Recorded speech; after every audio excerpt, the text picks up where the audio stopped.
ಎಲ್ರಿಗೂ ನಮಸ್ಕಾರ. ಎಲ್ಲರೂ ಹೇಗಿದ್ದೀರಾ? ಎಲ್ಲರೂ ರಾಯರ ಕೃಪೆಯಿಂದ ಚೆನ್ನಾಗಿದ್ದೀರಾ ಅಂತ ನಾನು ಭಾವಿಸ್ತೀನಿ. ರಾಯರು ನಿಮ್ಮೆಲ್ರಿಗೂ ಸುಖ, ಶಾಂತಿ, ನೆಮ್ಮದಿ, ಆಯುಸ್ಸು, ಆರೋಗ್ಯ, ಭಾಗ್ಯ ಕೊಟ್ಟು ಕಾಪಾಡಲಿ ಅಂತ ನಾನು ಕೇಳ್ಕೊತೀನಿ. ನಾಳೆ ನಾಡಿದ್ದು 2 ದಿವಸನೂ ವಿಶೇಷವಾದಂಥ ದಿನ. ನಾಳೆ ಏನಪ್ಪ ಅಂದರೆ, ನಾಳೆ ಶೆಟ್ಟಿಲ ಏಕಾದಶಿ ದಿವಸ ಆದರೆ ಗುರುವಾರ ಗುರುರಾಯರದು ವಾರ ಇದೆ ಅವತ್ತು. ಈ 2 ದಿವಸ ತುಂಬ ವಿಶೇಷವಾದಂಥ ದಿನವೇ ಬಂದಿದೆ. ಏಕೆಂತಂದರೆ ಬುಧವಾರ ಗುರುವಾರ ಇರೋದರಿಂದ ತುಂಬ ವಿಶೇಷನೂ ಅನ್ನೋದಿದೆ. ಮತ್ತು ನಾವು ನಾಳೆ ವಿಷ್ಣು ದೇವಸ್ಥಾನಕ್ಕೆ ಹೋಗಿದ್ದು ಬಂದರೆ, ನಾಡಿದ್ದು ಗುರುವಾರ ದಿವಸ ರಾಘವೇಂದ್ರ ಸ್ವಾಮಿ ಮಠಕ್ಕೆ ಹೋಗಿದ್ದು ಬರ್ಬೋದು. ನನಗಂತೂ ಈ 2 ದಿವಸ ಬುಧವಾರ ಗುರುವಾರ ಬಂದಿರೋದು ನೋಡಿ ನನಗೆ ತುಂಬ ಖುಷಿ ಆಗ್ತಿದೆ. ಏಕೆ ಅಂತಂದರೆ ಮಂಗಳವಾರ ಇವತ್ತೇ ಸ್ವಲ್ಪ ನಾನು ಮನೆಯೆಲ್ಲ ಕ್ಲೀನಿಂಗ್ ಮಾಡೋದು ಏನಿದೆಯೇ ನಮ್ಮ ಕೆಲಸ ಅದನ್ನೆಲ್ಲ ನಾನು ಇವತ್ತು ಮುಗಿಸ್ಕೊಂಡೆ. ಏಕೆಂತಂದರೆ ನಾಳೆ ಬೆಳಗಿನ ಜಾವನೇ ಪೂಜೆ ಮಾಡಬೇಕಲ್ಲ, ಹಂಗಾಗಿ ನಾಳೆ ಮಾಡೋಕ್ಕಾಗೋದಿಲ್ಲ ಅಂತಂದ್ಬಿಟ್ಟು ಬೆಳಗ್ಗೆನೂ ಅಷ್ಟೇ 3 ಗಂಟೆಗೆ ಎದ್ದು ಸ್ವಲ್ಪ ಬಟ್ಟೆ ಎಲ್ಲ ವಾಶ್ ಮಾಡೋದು, ಮನೆ ಕ್ಲೀನಿಂಗು ಏನೇನಿದೆ ಅದೆಲ್ಲ ಕ್ಲೀನಿಂಗ್ ಮಾಡಿಕೊಂಡೆ. ಅಂದರೆ ಇವತ್ತು ಸಂಜೆ ಬಂದುಬಿಟ್ಟು ದೇವ್ರ ಮನೆಯೆಲ್ಲ ಕ್ಲೀನ್ ಮಾಡ್ಕೋತೀನಿ. ಏಕೆಂತಂದರೆ ಕೆಲ್ಸಕ್ಕೆ ಹೋಗಿ ಬಂದು ಕ್ಲೀನ್ ಮಾಡ್ಕೋತೀನಿ. ಕಳಸನ ನಾನು ಮಂಗಳವಾರ ದಿವಸ ತೆಗೆಯೋದಿಲ್ಲ, ಅಂದರೆ ಸೋಮವಾರ ದಿವಸ ನೆನೆನೇ ಎಲ್ಲ ಜರುಗಿಸ್ಬಿಟ್ಟು ಕಳಸರೆಲ್ಲ ತೆಗೆದುಬಿಟ್ಟಿದ್ದೆ ನಾನು. ಇವತ್ತು ಮಂಗಳವಾರ, ಹಂಗಾಗಿ ದೇವ್ರ ಮನೆನ ಸಂಜೆ ಕೆಲಸದಿಂದ ಬಂದು ದೇವ್ರ ಮನೆಯನ್ನು ಕ್ಲೀನ್ ಮಾಡ್ಕೋತೀನಿ. ಬೆಳಗ್ಗೆನೇ ಬುಧವಾರ ಬೆಳಗ್ಗೆ ಪೂಜೆ ಮಾಡಿಬಿಟ್ಟು ವಿಷ್ಣು ದೇವಸ್ಥಾನಕ್ಕೆ ಹೋಗಿದ್ದು ಬರೋಣ ಅಂತ, ನನ್ನ ತಂದೆ ಶ್ರೀಕೃಷ್ಣ ದೇವಸ್ಥಾನಕ್ಕೆ ಹೋಗಿದ್ದು ಬರೋಣ. ಮತ್ತು ಗುರುವಾರ ದಿವಸ ಸಂಕ್ರಾಂತಿ ಹಬ್ಬ ಬೇರೆ ಇದೆ. ನನ್ನ ತಂದೆ ರಾಯರ ಮಠಕ್ಕೆ ಹೋಗಬೇಕು. ಅವತ್ತು ವಿಶೇಷವಾದ ದಿನ ಅಂತಂದರೆ ತುಂಬ ವಿಶೇಷ ಇದೆ. ಸಂಕ್ರಾಂತಿ ಹಬ್ಬನೂ ಬಂದಿದೆ, ಮತ್ತು ನನ್ನ ತಂದೆ ರಾಯರು ವಾರನೂ ಬಂದಿದೆ. ಹಂಗಾಗಿ ನನಗೆ ತುಂಬ ಅಂದರೆ ತುಂಬ ಖುಷಿ ಆಗ್ತಿದೆ. ನೀವೆಲ್ಲರೂ ಅಷ್ಟೇ ಸಂಕ್ರಾಂತಿ ಹಬ್ಬದ ದಿವಸ ರಾಯರು ಪೂಜೆ ಮಾಡಿ ರಾಯರ ಮಠಕ್ಕೆ ಹೋಗಿದ್ದು ಬರ್ತೀರಾ ಅಂತ ನಾನು ಅಂದ್ಕೊಂಡಿದ್ದೀನಿ. ಈ ಸಂಕ್ರಾಂತಿ ಹಬ್ಬ ಈ ವರ್ಷದ ಮೊದಲ ಹಬ್ಬ ಆಗಿದೆ. ಹಂಗಾಗಿ ನಿಮ್ಮ ಬಾಳಲ್ಲಿ ಸದಾ ಸಿಹಿನೇ ತುಂಬಿರಲಿ ಅಂತ ನಾನು ಪ್ರಾರ್ಥನೆ ಮಾಡ್ಕೋತೀನಿ. ರಾಯರಿಗೆ ನಾವು ಕೇಳ್ಕೊಳ್ಳೋದಷ್ಟೇ, ದೇವತೆಗಳ ಹತ್ರ ನಾವು ಕೇಳ್ಕೊಳ್ಳೋದಷ್ಟೇ, ಅಪ್ಪ ಕಹಿ ನಮಗೆ ಸ್ವಲ್ಪ ಕೊಟ್ಟರು, ಸಿಹಿ ಅನ್ನೋದು ಜಾಸ್ತಿ ಕೊಡು ತಂದೆ. ಏಕೆಂತಂದರೆ ಸಿಹಿಗಿಂತ ಕಹಿನೇ ಜಾಸ್ತಿ ನಾವು ಜೀವನದಲ್ಲಿ ಅನುಭವಿಸ್ತಾ ಇದ್ದೀವಿ ಅಂತ ದೇವ್ರ ಮುಂದೆ ಕೂತ್ಕೊಂಡು ಕೇಳ್ಕೊತೀವಿ. ಸಿಹಿ ಕಹಿ ಎರಡು ಸಮನಳತೆಯಲ್ಲಿ ಕೊಟ್ಟರು ಪರವಾಗಿಲ್ಲ, ಅದನ್ನು ನಾನು ಸ್ವೀಕಾರ ಮಾಡ್ತೀನಿ. ಆದರೆ ಸಿಹಿನ ಕಮ್ಮಿ ಕೊಟ್ಟು ನೀನು ಕಹಿನ ಜಾಸ್ತಿ ಕೊಡ್ತೀಯಲ್ಲ ನನ್ನ ತಂದೆ, ತಡ್ಕೊಳಕ್ಕಾಗೋದಿಲ್ಲ ಅಂತ. ಸಿಹಿ ಅಂತ ಅಂದರೆ ನಮಗೆ ಸುಖ ಕಮ್ಮಿ ಇದ್ದು ಕಷ್ಟನೇ ಜಾಸ್ತಿ ಬರ್ತಿದೆ, ಕಹಿನೇ ನಮ್ಮ ಜೀವನದಲ್ಲಿ ಜಾಸ್ತಿ ಬರ್ತಿದೆ ಅಂತ ಸುಮಾರು ಜನ ಕಷ್ಟ ಅನ್ನೋದು ಅನುಭವಿಸ್ತಿರ್ತಾರೆ, ಕಣ್ಣೀರು ಹಾಕ್ತಿರ್ತಾರೆ, ಹೇಳ್ಕೊಳಕ್ಕೂ ಆಗೋದಿಲ್ಲ ಅವ್ರಿಗೆ. ದೇವ್ರನ್ನ ನಂಬಿರ್ತಾರೆ, ನನ್ನ ತಂದೆ ರಾಯರೂ ಸಹ ನಂಬಿರ್ತಾರೆ. ಆದ್ರೂ ರಾಯರು ಒಳ್ಳೇದು ಮಾಡ್ತಿಲ್ಲ, ದೇವರುಗಳು ಅಷ್ಟೇ ಒಳ್ಳೇದು ಮಾಡ್ತಿಲ್ಲ ಅಂತ ಸುಮಾರು ಜನ ನೋವು ಪಡ್ತೀರಾ, ಕಷ್ಟಪಡ್ತೀರಾ.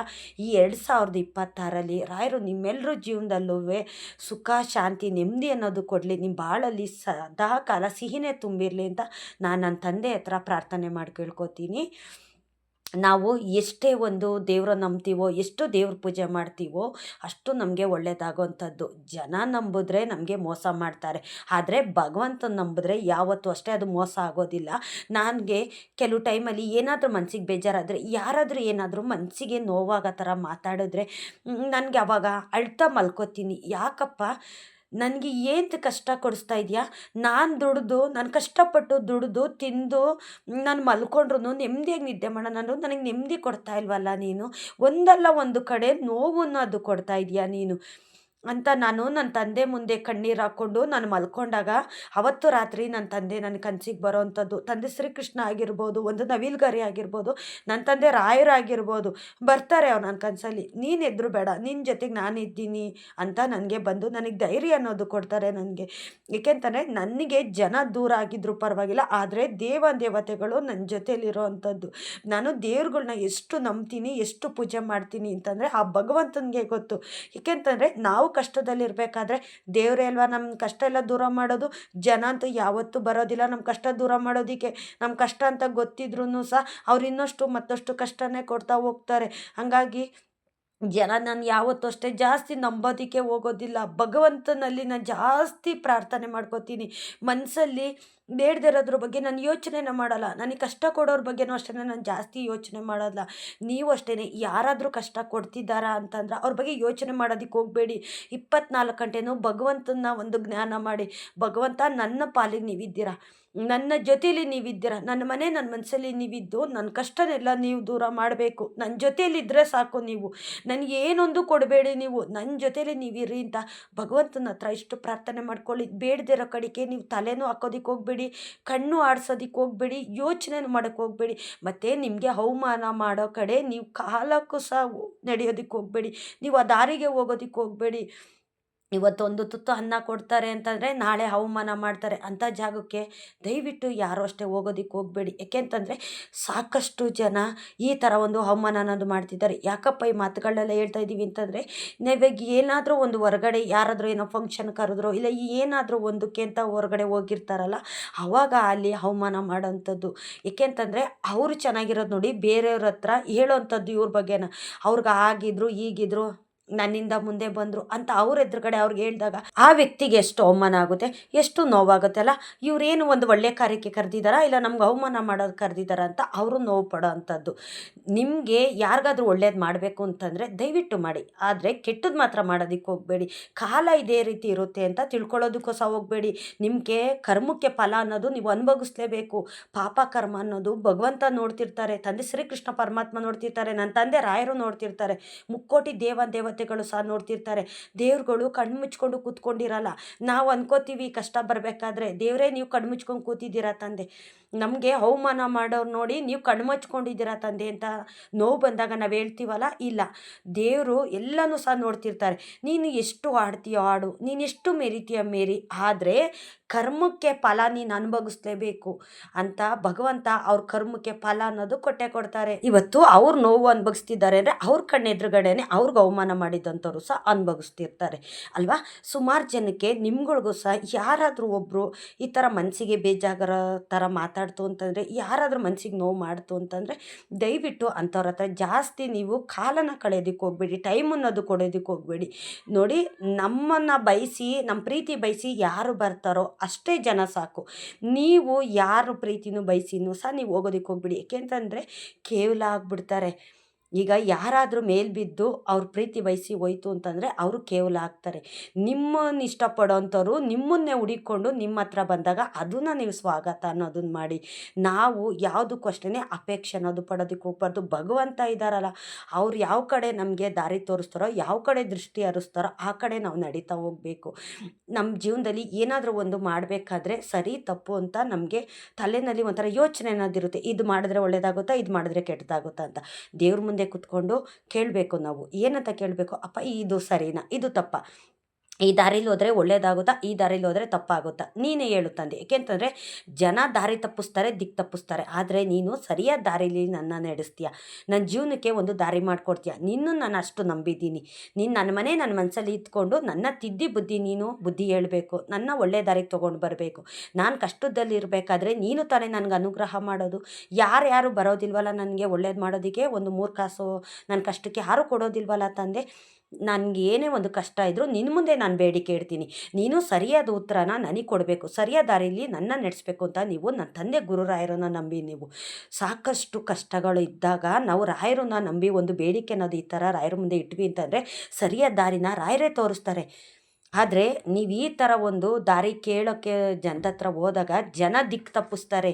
ನೀನು ಈ ದಾರಿಲಿ ಹೋಗಬೇಡ, ಅವ್ರಿಗೆ ಗೊತ್ತಿರುತ್ತೆ ಇದು ಸರಿ ಇದು ತಪ್ಪು ಅನ್ನೋದು ಗೊತ್ತಿರುತ್ತೆ, ಆದರೆ ದಿಕ್ಕು ತಪ್ಪಿಸ್ತಾರೆ. ತುಳಿಯೋದಕ್ಕೆ ಅಂತಲೇ 100 ಜನ ಇದ್ದರೆ ಕಾಯೋದಕ್ಕೆ ಅಂತಲೇ ಒಬ್ಬ ದೇವರಿದ್ದೇ ಇರ್ತಾನೆ. ನಾವು ನಂಬಿರೋ ಅಂಥ ನನ್ನ ತಂದೆ ಗುರುರಾಯರು ಇದ್ದಾರಲ್ಲ, ನಾವು ಏನು ನೋವು ಪಡ್ತಾಯಿದ್ದೀವಿ, ಏನು ಕಷ್ಟಪಡ್ತಾಯಿದ್ದೀವಿ ಅದೆಲ್ಲ ಅವ್ರಿಗೆ ಗೊತ್ತಿರುತ್ತೆ. ನನ್ನ ತಂದೆ ಶ್ರೀಕೃಷ್ಣ ಪರಮಾತ್ಮ ಇದ್ದಾರಲ್ಲ, ಅವರೆಲ್ಲ ಇದನ್ನೆಲ್ಲ ನೋಡ್ತಾರೆ. ನಿಮ್ಗೆ ಯಾರು ತೊಂದರೆ ಕೊಡ್ತಿದ್ದಾರೋ ಅವ್ರನ್ನ ತಕ್ಕ ಪಾಠ ಅನ್ನೋದು ಕಲಿಸ್ತಾರೆ. ನೀವಾದರೆ ಯಾರಿಗೂ ಕೆಡುಕನ್ನೋದು ಮಾಡೋದಕ್ಕೆ ಹೋಗಬೇಡಿ, ಬಯಸೋದಕ್ಕೂ ಸಹ ಹೋಗಬೇಡಿ. ನಿಮ್ಗೆ ಯಾರು ಕೆಟ್ಟದ್ದು ಮಾಡ್ತಾರೋ ಅವ್ರಿಗೆ ಕಾಲನೇ ಉತ್ತರ ಕೊಡುತ್ತೆ. ಕಾಲೈ ತಸ್ಮೈ ನಮಃ. ಭಗವಂತ ಅಂಥವ್ರಿಗೆಲ್ಲ ಉತ್ತರ ಕೊಟ್ಟೇ ಕೊಡ್ತಾರೆ. ಕಾಲನೇ ಉತ್ತರ ಕಳಿಸುತ್ತೆ, ಪಾಠ ಕಲಿಸುತ್ತೆ ಅಂಥವ್ರಿಗೆಲ್ಲ. ಆದರೆ ನಿಮಗೆ ಏನೊಂದು ಸಮಸ್ಯೆ ಇದೆ, ಏನೊಂದು ಕಷ್ಟ ಇದೆ, ಅದನ್ನೆಲ್ಲ ಭಗವಂತನ ಹತ್ರ ಹೇಳಿ. ನೀವು ಆ ಕಡೆ ಈ ಕಡೆ ಟೈಮ್ ಕೊಡೋದು, ಆ ಕಡೆ ಈ ಕಡೆ ಯೋಚನೆ ಮಾಡೋದು, ಇದನ್ನೆಲ್ಲ ಬಿಟ್ಟುಬಿಡಿ. ನನ್ನ ತಂದೆ ಗುರುರಾಯರನ್ನ ನೀವು ಆದಷ್ಟು ಜಪಿಸಿ, ಶ್ರೀಕೃಷ್ಣ ಪರಮಾತ್ಮನ ಮನಸ್ಸಿನಲ್ಲೇ ಇಟ್ಕೊಂಡು ಪೂಜೆ ಮಾಡಿ. ನೀವು ವಿಷ್ಣು ದೇವಸ್ಥಾನಕ್ಕೆ ಹೋಗಿದ್ದು ಬನ್ನಿ, ನನ್ನ ತಂದೆ ಗುರುರಾಯರು ದೇವಸ್ಥಾನಕ್ಕೆ ಹೋಗಿದ್ದು ಬನ್ನಿ. ಏಕೆ ಅಂತಂದರೆ ರಾಯರಿಗೂ ವಿಷ್ಣುಗೂ ಇರುವಂಥ ಸಂಬಂಧ ಆ ಥರ ಇದೆ. ಕೃಷ್ಣ ಪರಮಾತ್ಮನಿಗೂ ನನ್ನ ತಂದೆ ಗುರುರಾಯರಿಗೂ ಇರುವಂಥ ಸಂಬಂಧ. ಅವ್ರನ್ನೆಲ್ಲ ಪೂಜೆ ಮಾಡಿದ್ದಾರೆ, ಅವ್ರನ್ನ ಒಂದು ಪ್ರೀತಿನ ಅವ್ರು ಸಂಪಾದನೆ ಮಾಡಿದ್ದಾರೆ ಅಂತ ಅಂದಮೇಲೆ ನಾವು ಅವ್ರನ್ನ ನಂಬೋದ್ರಲ್ಲಿ ತಪ್ಪೇನೂ ಇಲ್ಲ ಅಂತ ನನಗನ್ಸುತ್ತೆ. ಏಕೆ ಅಂತಂದರೆ ಇಡೀ ಬ್ರಹ್ಮಾಂಡನೇ ಆಳೋ ನನ್ನ ತಂದೆ ಶ್ರೀಕೃಷ್ಣ ಪರಮಾತ್ಮ, ಬೇಡಿದಂತೂ ವರ ಕೊಡೋ ನನ್ನ ತಂದೆ ಗುರುರಾಯರು, ಇವರೆಲ್ಲ ಇರಬೇಕಾದ್ರೆ ಮತ್ತೆ ನಮ್ಮ ಮನೆ ದೇವ್ರುಗಳು, ನಮ್ಮ ಕಷ್ಟ ಕಾರ್ಪಣ್ಯನೆಲ್ಲ ದೂರ ಮಾಡೋ ಅಂತ ನನ್ನ ತಂದೆ ನಮ್ಮ ಮನೆ ದೇವ್ರುಗಳು ಇರ್ತಾರಲ್ಲ, ಇಷ್ಟು ನೀವು ಪೂಜೆ ಮಾಡ್ತಾ ಹೋಗಿ, ಮನಸ್ಸಿನಲ್ಲೇ ನೆನೆಸ್ಕೊಳ್ಳಿ, ಖಂಡಿತ ಒಳ್ಳೇದು ಮಾಡೇ ಮಾಡ್ತಾರೆ. ನಿಮ್ಗೆ ಏನಾದರೂ ಒಂದು ಬೇಜಾರಾಯ್ತಾ, ನಿಮ್ಗೆ ಯಾರಾದರೂ ನೋವು ಕೊಟ್ರಾ, ನೀವು ಹೊತ್ಕೊಂಡು ನನ್ನ ತಂದೆ ಮುಂದೆ ಕೂತ್ಕೊಂಡು ಅವ್ರ ಮಕ್ಕನೇ ನೋಡಿ, ಅವ್ರ ಕಣ್ಣಲ್ಲಿ ಕಣ್ಣಿಟ್ಟು ನೋಡಿ, ನಿಮ್ಗೆ ಅವಾಗ ಅವರು ಉತ್ತರ ಕೊಡ್ತಾರೆ. ನಿಮ್ಗೆ ಯಾರಾದರೂ ತುಂಬ ನೋವು ಕೊಟ್ಟಾಗ, ತುಂಬ ಕಣ್ಣೀರು ಹಾಕಿಸ್ದಾಗ, ತುಂಬ ಅವಮಾನ ಮಾಡಿದಾಗ, ರಾಯರ ಮುಂದೆ ಕೂತ್ಕೊಂಡು ಅವ್ರ ಕಣ್ಣಲ್ಲಿ ಕಣ್ಣಿಟ್ಟು ನೋಡಿ, ರಾಯರೇ ಉತ್ತರ ಅನ್ನೋದು ಕೊಡ್ತಾರೆ. ನನ್ನ ತಂದೆ ಶ್ರೀಕೃಷ್ಣ ಪರಮಾತ್ಮ ಉತ್ತರ ಕೊಡ್ತಾರೆ, ನಿಮ್ಮ ಮನೆ ದೇವ್ರುಗಳು ಉತ್ತರ ಕೊಡ್ತಾರೆ. ಯಾಕೆ ಅಂತಂದರೆ ಈ ಪ್ರಪಂಚದಲ್ಲಿ ಮೋಸ್ಕಾರೇ ಜಾಸ್ತಿ ಇರೋದು, ಸುಳ್ಳು ಹೇಳೋ ಅಂಥವ್ರು ಮೋಸ್ಕಾರೇ ಜಾಸ್ತಿ ಇರೋ ಅಂಥದ್ದು. ಒಳ್ಳೆಯವ್ರನ್ನ ನಾವು ದುರ್ಬೀನ್ ಹಾಕ್ಕೊಂಡು ಹುಡುಕ್ಬೇಕು. ಆ ಥರ ಒಳ್ಳೆಯವರು ಎಲ್ಲಪ್ಪ, ಒಳ್ಳೆ ಮಾತು ಎಲ್ಲಿಂದ ಬರುತ್ತೆ ಅನ್ನೋದೇ ಗೊತ್ತಾಗ್ತಿರೋದಿಲ್ಲ. 100 ಮಾತಾಡಿದ್ರು ಅದರಲ್ಲಿ 90 ಮಾತು ಸುಳ್ಳಾಗಿರ್ತವೆ, 10 ಮಾತ್ರ ನಿಜ ಆಗಿರ್ತೈತೆ. ಯಾರನ್ನ ನಂಬೋದು, ಯಾರನ್ನ ಬಿಡೋದು ನಮಗೆ ದಿಕ್ಕು ತಪ್ಪಿದಾಗ ಆಗ್ತಿರುತ್ತೆ. ಯಾಕೆ ಅಂತಂದರೆ ಆ ಟೈಮಲ್ಲಿ ಜನರದ್ದು ಒಂದು ಸಲಹೆ ಅನ್ನೋದು ಕೇಳಬೇಕಾಗುತ್ತೆ. ಆವಾಗ ಅವರು ದಿಕ್ಕು ತಪ್ಪಿಸ್ತಾರೆ, ಇಲ್ಲ ದಾರಿ ತಪ್ಪಿಸ್ತಾರೆ. ನಮ್ಮ ತಲೆನ ಯೋಚನೆನೂ ಸಹ ಬದಲಾಯಿಸೋ ಥರ ಅವರೊಂದು ಮಾತುಗಳನ್ನ ಹೇಳ್ತಾರೆ. ಆವಾಗ ಆಗುವಂಥ ಅವಮಾನಗಳು, ನೋವುಗಳು, ಲಾಸು, ನಷ್ಟ ಇದನ್ನೆಲ್ಲ ನಾವು ಅನುಭವಿಸ್ಬೇಕಾಗುತ್ತೆ. ನೀವು ರಾಯರ ಮುಂದೆ ಕೂತ್ಕೊಳ್ಳಿ, ದೇವ್ರ ಮುಂದೆ ಕೂತ್ಕೊಂಡು ನಿಮ್ಮ ಅನಿಸಿಕೆ ಏನಿದೆ, ನಿಮ್ಗೇನಾಗಬೇಕು ಅದನ್ನು ರಾಯರ ಮುಂದೆ ಕೇಳ್ಕೊಳ್ಳಿ. ಕೇಳ್ಕೊಂಡಾಗ ಅವರೇ ದಾರಿ ತೋರಿಸ್ತಾರೆ, ಅವರೇ ದಿಕ್ಕು ತೋರಿಸ್ತಾರೆ. ಯಾಕಪ್ಪ ಹೇಳ್ತಾ ಇದ್ದೀನಿ ಅಂತಂದರೆ, ಯಾರೋ ಒಬ್ಬರು ನಂಬಿ ಏನೋ ಒಂದು ಕೆಲಸ ಅನ್ನೋದು ಮಾಡ್ತಿರ್ತಾರೆ. ಆದರೆ ಅವ್ರಿಗೆ ಗೊತ್ತಿದ್ರೆ ಒಳ್ಳೇದನ್ನ ಹೇಳ್ಬೇಕು, ಗೊತ್ತಿಲ್ಲ ಅಂದರೆ ಸುಮ್ಮನೆ ಇದ್ದು ಬಿಡಬೇಕು. ಗೊತ್ತಿದೆ ಅಂದ್ಬಿಟ್ಟು ಏನಾದರೂ ಒಂದು ಸಲಹೆ ಅನ್ನೋದು ಹೇಳೋಕ್ಕೆ ಹೋಗಿ ಅವ್ರಿಗೆ ಲಾಸ್ ಅನ್ನೋದು ಮಾಡಬಾರ್ದು, ಅವ್ರ ಜೀವನನ ಹಾಳು ಮಾಡೋದಕ್ಕೆ ಹೋಗಬಾರ್ದು. ಏಕೆಂತಂದರೆ ನಾವು ಜೀವನದಲ್ಲಿ ಜನರ ಮಧ್ಯೆ ಇದ್ದೀವಲ್ಲ, ಇದನ್ನೆಲ್ಲ ಸಹ ನೋಡ್ತಾ ಇರ್ತೀವಿ. ಒಬ್ರನ್ನ ತುಳಿಬೇಕು ಅಂತಂದರೆ ಅದೆಷ್ಟು ಖುಷಿ ಆಗುತ್ತೋ, ಅವ್ರಿಗೆ ಎಷ್ಟು ಸಂಭ್ರಮ ಆಗುತ್ತೋ ಗೊತ್ತಿಲ್ಲ. ನನ್ನ ತಂದೆ ಭಗವಂತ ಅಂಥವ್ರಿಗೆಲ್ಲ ಅದೆಷ್ಟು ಸುಖ ಅನ್ನೋದು ಕೊಟ್ಟಿರ್ತಾರೋ, ಅದೆಷ್ಟು ಸಿರಿ ಕೊಟ್ಟಿರ್ತಾರೋ, ಎಷ್ಟು ಹಣ ಆಸ್ತಿ ಅನ್ನೋದು ಕೊಟ್ಟಿರ್ತಾರೋ, ಅವ್ರಿಗೆ ಕಷ್ಟ ಅನ್ನೋದೇ ಬರೋದಿಲ್ವೇನಪ್ಪ, ಆ ಥರ ಆಡ್ತಿರ್ತಾರೆ. ಆದರೆ ನನ್ನ ತಂದೆ ಹತ್ರ ನಾನು ಕೇಳ್ಕೊಳ್ಳೋದೇ ಇಷ್ಟು, ಭಗವಂತ ನೀನಿದ್ದೀಯಾ, ಪಾಪ ಕರ್ಮ ಅನ್ನೋದು ನಿನ್ನಲ್ಲಿತ್ತು ಅಂತಂದರೆ ನೀನು ಇದನ್ನೆಲ್ಲ ಪಾಲಿಸ್ತೀಯಾ ಅಂತ ಅನ್ನೋದಾಯಿತು ಅಂತಂದರೆ ಅಂಥವ್ರಿಗೆಲ್ಲ ಸರಿಯಾದ ಪಾಠ ನೀನು ಕಲಿಸ್ಬೇಕು. ಕೆಟ್ಟೋಗಿರೋರ್ಗೂ ಒಳ್ಳೆ ವ್ಯಕ್ತಿನಾಗಿ ನೀನು ಅವ್ರನ್ನ ಒಳ್ಳೆಯವ್ರನ್ನಾಗಿ ನೀನು ಮಾಡಬೇಕು, ಒಳ್ಳೆ ದಾರಿಗೆ ನೀನು ತೊಗೊಂಡು ಬರಬೇಕು. ಏಕೆ ಅಂತಂದರೆ ನಾವು ಯಾರಿಗೂ ಕೆಟ್ಟದ್ದು ಬಯಸೋದಿಲ್ಲ, ನಮಗೆ ಕೆಟ್ಟದ್ದು ಮಾಡೋರನ್ನ ನೀನಿಷ್ಟು ಬೆಳೆಸ್ತಾ ಇದ್ದೀಯಾ ಅಂತಂದರೆ, ಮೋಸಕ್ಕೆ ಕಾಲ ಅಂತಂದರೆ ಮತ್ತು ನ್ಯಾಯಕ್ಕೆ ಎಲ್ಲಿದೆಯಪ್ಪ ನನ್ನ ತಂದೆ ಕಾಲ? ನ್ಯಾಯನೇ ಕಾಲು ಕೆಳಗೆ ಹಾಕ್ಕೊಂಡು ಒಸುಕ್ತಿದ್ದಾರೆ, ಅನ್ಯಾಯನೇ ಬೆಳೆಸ್ತಿದ್ದಾರೆ ಭಗವಂತ. ಬೇಡ ತಂದೆ, ಅನ್ಯಾಯನ ನೀನು ಬೆಳೆಸ್ಬೇಡ, ನ್ಯಾಯನ ತುಳಿಬೇಡ.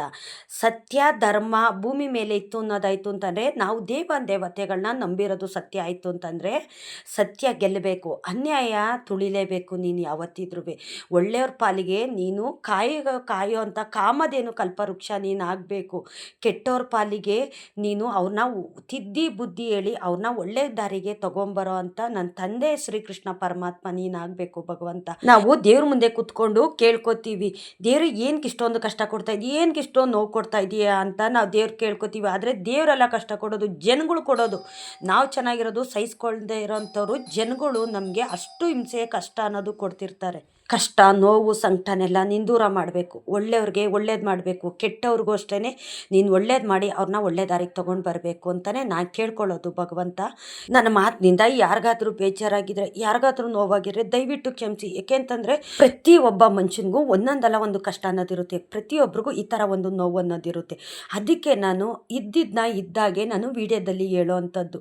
ಒಬ್ಬೊಬ್ರಿಗೂ ಒಂದೊಂದು ಥರ ಕಷ್ಟ ಇರುತ್ತಲ್ಲ, ನಿಮ್ಮ ಕಷ್ಟ ಏನೇ ಹೊಂದಿದ್ರು ನನ್ನ ಹತ್ರ ಹಂಚ್ಕೊಳ್ಳಿ. ನೀವು ನನಗೆ ಕಮೆಂಟಲ್ಲಿ ನೀವು ತಿಳಿಸಿ, ನೀವು ನನಗೆ ಗೊತ್ತಿದ್ದಷ್ಟು ನಾನು ನಿಮಗೆ ಸಮಾಧಾನದಂಥ ಮಾತು ಹೇಳ್ತೀನಿ ನಾನು. ಏಕೆಂತಂದರೆ ನನ್ನ ಕಷ್ಟನ ನಿಮ್ಮ ಹತ್ರ ಹೇಳ್ಕೊತೀನಿ, ನಿಮ್ಮ ಕಷ್ಟನೂ ನನ್ನ ಹತ್ರ ಹೇಳ್ಕೊಂಡ್ರೆ ನನಗೂ ಸಮಾಧಾನ ಅನ್ನೋದು ಸಿಕ್ಕುತ್ತೆ. ಇಷ್ಟೊತ್ತು ನನ್ನ ವಿಡಿಯೋ ನೋಡಿದ್ದಕ್ಕಾಗಿ ತುಂಬ ಹೃದಯದ ಧನ್ಯವಾದಗಳು.